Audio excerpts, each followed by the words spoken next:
Waefeso 4 tutaanza mstari wa kwanza tutaenda mpaka wa 6. Neno la Mungu linasema, kwa hiyo ninawasihi mimi niliyemfungwa katika Bwana, mwenende kama inavyostahili wito wenu mlioitiwa, kwa unyenyekevu wote na upole, kwa uvumilivu, mkichukuliana katika upendo, na kujitahidi kuhifadhi umoja wa roho katika kifungo cha amani. Mwili mmoja na roho moja, kama na mlivyoitwa katika tumaini moja la wito wenu.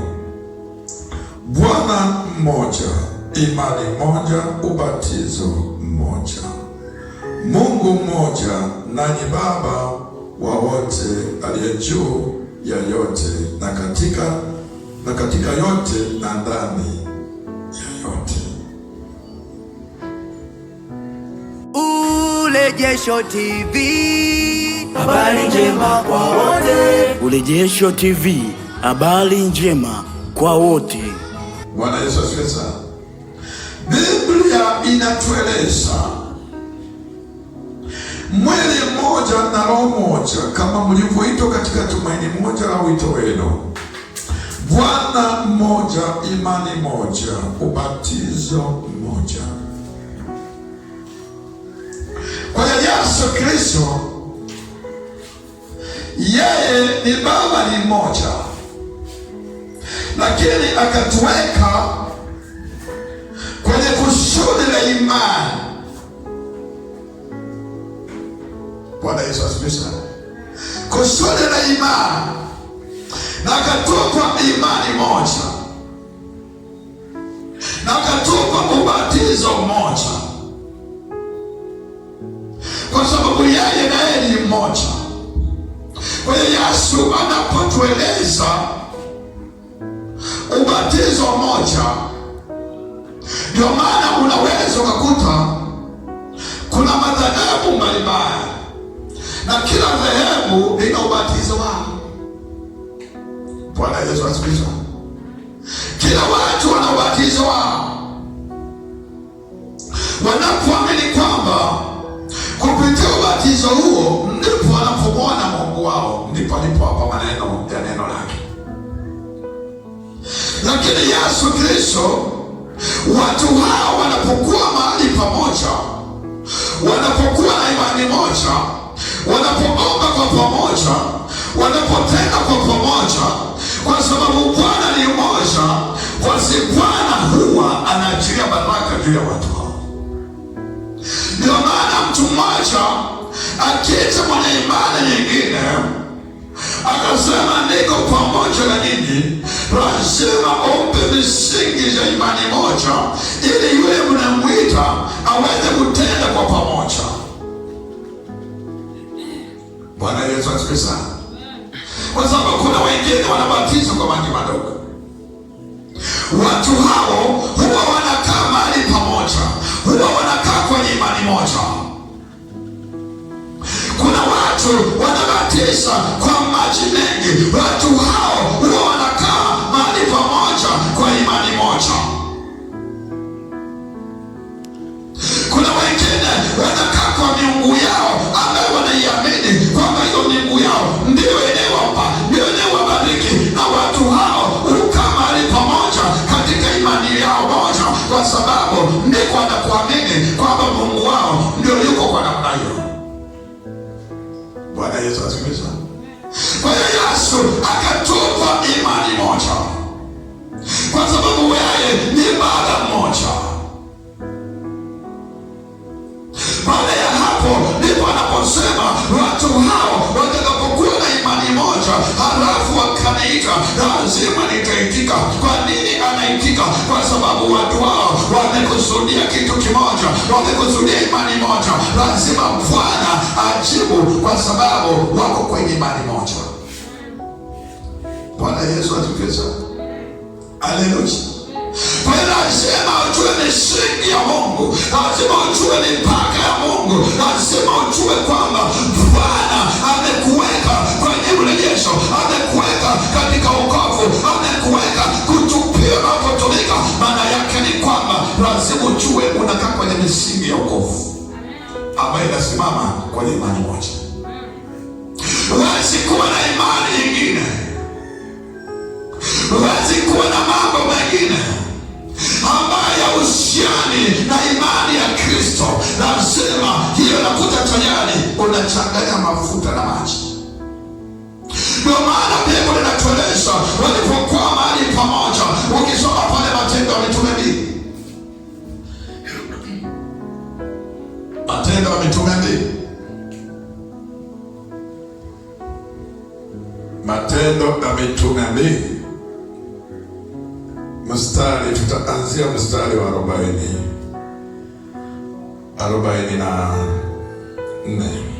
tutaenda mpaka 47. Biblia inasema na wote waliamini. Usikilize vizuri.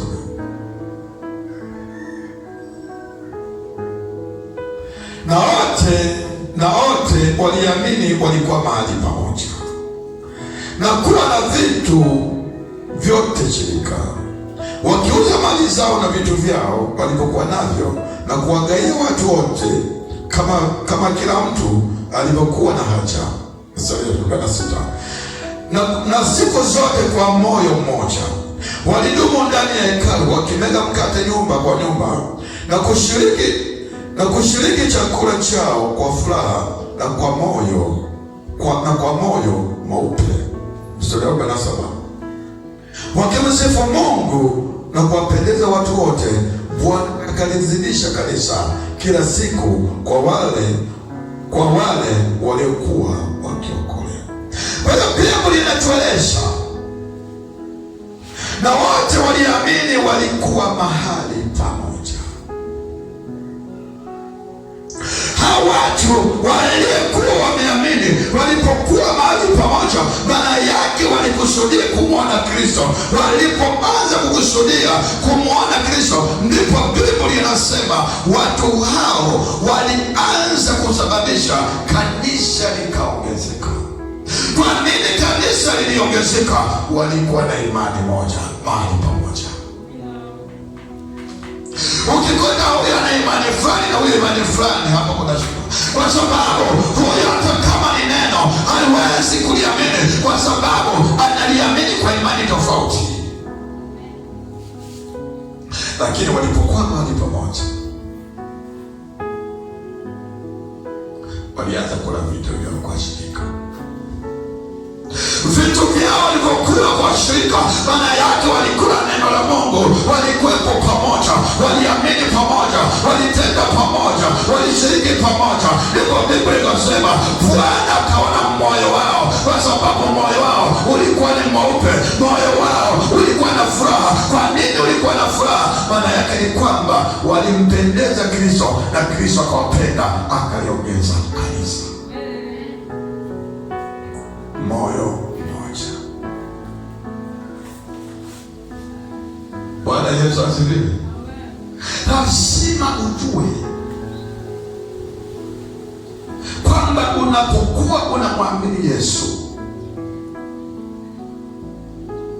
moyo wako lazima ujiunganishe na imani na kuamini kile ambacho Yesu anasema na kuamini matendo ya Kristo anachosema. Ndio maana watu wale walisababisha kanisa likaanza kuongezeka, watu wakaanza kupenda. Kwa nini walipenda? Waliwaona watu wale walipokuwa mahali pamoja, wakidumu pamoja, wakimega mkate kwa pamoja, ndipo Biblia inasema watu wakapendezwa. Bwana Yesu asifiwe sana. Watu wakapendezwa, wakikutana watu wawili, wakikutana watu watatu, wakiwa wanatembea pamoja, wakiwa wanaamini pamoja, wakiwa na moyo mmoja, lazima sehemu ibadilike. lazima matendo ya Mungu yafanyike, kwa sababu wamekusudia mamoja, wamekusudia imani moja na Bwana. Kisha angalia ndani yao, unakuta mambo yanatembea. Unapoenda kwa Mungu lazima ujiulize, unaenda ukiwa na moyo mweupe?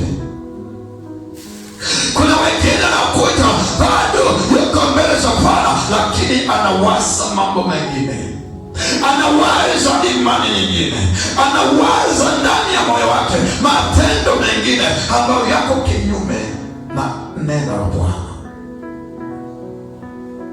Unakuta sasa Yesu akiangalia imani.